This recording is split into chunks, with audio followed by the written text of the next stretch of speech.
Pertama, jadi begini, beliau ini tadinya kan memang mengalami banyak tekanan-tekanan batin ya, tekanan mental karena masalah-masalah terdahulu dan mungkin karena perintah-perintah masa lalu. Sehingga dia terkontaminated di Perintah pikirannya. seperti apa, Pak Deoli, Pak, yang dimaksud? Ya, Dari ini yang masih siapa? pro justisia, Pak. Ketika masuk ke perintah, apa perintahnya itu adalah wilayah penyidikan. Jadi saya nggak bisa menyampaikan di publik sekarang ini. Jadi ada tekanan yang sangat dirasakan Barada Eliezer? Betul, pada waktu kemarin ada tekanan sehingga dia secara mental nggak siap untuk berbicara terus terang. Tapi sekarang bagaimana kondisinya Barada Eliezer ketika sudah siap menjadi justice kolaborator dan siap juga dikawal oleh Anda sebagai pengacara oleh Barreskrim? Ya, sekarang ini dia sudah sangat siap sekali dan dia akan bercerita memang apa adanya, semuanya dia buat terang supaya memang dia sendiri kan supaya tidak dipersangkakan yang terlalu buruk juga buat dia kan. Juga untuk mengamankan kepentingan dia karena dia juga kan memang perlu didampingi atau perlu juga mendapatkan penanganan hukum yang baik. Pak Deoli, Pak, tekanan mentalnya itu seperti apa sih? Terkait dengan kronologika atau mungkin yang benar pengen diungkapkan tapi kemudian ditahan? Ya, tekanan ini kan termasuk permintaan pembuatan skenario. Seolah-olah kejadiannya begini. Padahal dalam kenyataannya kejadiannya tidak begini, tapi begitu. Okay. Nah, dia berubah dari posisi tekanan di mana harus berbuat begini, bercerita begini, dan dia harus bercerita apa adanya. Jadi ini ada perubahan. Termasuk juga dengan Pak Deoli, Pak, mohon maaf saya potong, ini termasuk juga dengan pernyataan disebutkan Eliezer supir bukan ajudan tapi dulu bilangnya adalah pengawal pribadi. Kemudian jarak tembakannya pertama 6 meter jadi 2 meter, itu kira-kira yang akhirnya? Betul. Oke. Betul sekali. Oke, nah tadi juga disebutkan oleh Bapak skenario apa sebenarnya selain yang tadi saya sebutkan yang paling berubah begitu atau sengaja diubah?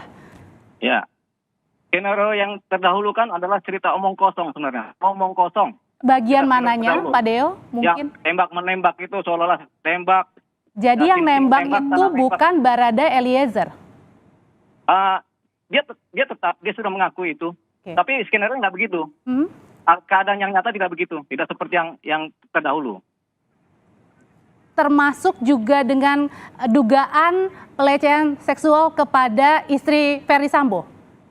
Itu belum kita dapat ceritanya karena di posisinya si Baradae tidak mengetahui itu. Jadi apa yang ingin diungkapkan ketika menjadi justice kolaborator? Kunci seperti apa? Tentunya yang akan diungkapkan adalah kejadian yang sebenar-benarnya yang terjadi, yang dialami, dilihat langsung oleh beliau, dan yang dilakukan oleh beliau. Oke. Dia akan ceritakan itu semuanya. Jadi kami tegaskan lagi perbincangan dari Pak Deoli, Pak, bahwa tidak ada adegan tembak-penembak di rumah Kadif Propam nonaktif Irjen Ferdy Sambo. Tidak begitu, ada. Ada? Okay. Ada. Tapi tidak seperti cerita yang sebelumnya. Seperti apa yang kemudian disampaikan sebenarnya yang terjadi?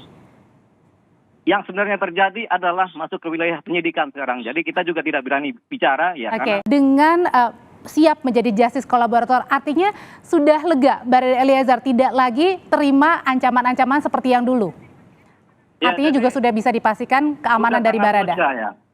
Sudah sangat lega, apalagi sekarang Baradae sudah berserah diri kepada Tuhannya. Oke. Jadi dia sudah merasa plong, dia merasa dalam lindungan Tuhan, baik atau buruk ya, dalam lindungan Tuhan. Pak Deo, titik apa yang akhirnya membuat Barada Eliezer ini kemudian saya harus mengungkap yang sejujur-jujurnya? Ya, titiknya adalah ketika setelah dia berdoa, dia merasa nyaman, tenang, dan dia merasa bahwasanya mungkin dia selama ini dimanfaatkan oleh pimpinannya, sehingga dia sadar dan dia mau terus terang semuanya supaya juga rasa bersalah dia kepada korban, kemudian kepada masyarakat dan kepada semuanya termasuk kepada institusi Polri, Polri juga bisa didamaikan dalam hatinya. Artinya Eliezer juga menyesal dengan dia ikut kemudian apalagi berkata-kata yang tidak sejujurnya. Betul. Satu hal terjadinya keterlibatan dia itu tanpa motif. Jadi kalaupun terjadi ada pembunuhan yang diduga dilakukan oleh dia, itu dia tanpa motif karena atas perintah. Oke, termasuk perintah untuk menembak. Ya, itu termasuk. Perintahnya ini satu orang, beberapa orang? Wilayah penyidikan. Oke, baik, wilayah penyidikan. Tapi setidaknya untuk Pak Deo, untuk yang tadi untuk disuruh menembak itu on the spot kah? Artinya pada saat di rumah dinas atau sebelumnya sudah dirangkai? Di wilayah penyidikan. Oke, tapi saat ini Barada Eliezer kami tegaskan lagi siap jadi justice kolaborator dan kondisinya aman untuk mengungkap sejujur-jujurnya. Betul sekali. Padahal resikonya sangat tinggi kalau dia mau mengungkap. Enggak juga. Karena? Karena dia sudah dalam perlindungan Barreskrim juga.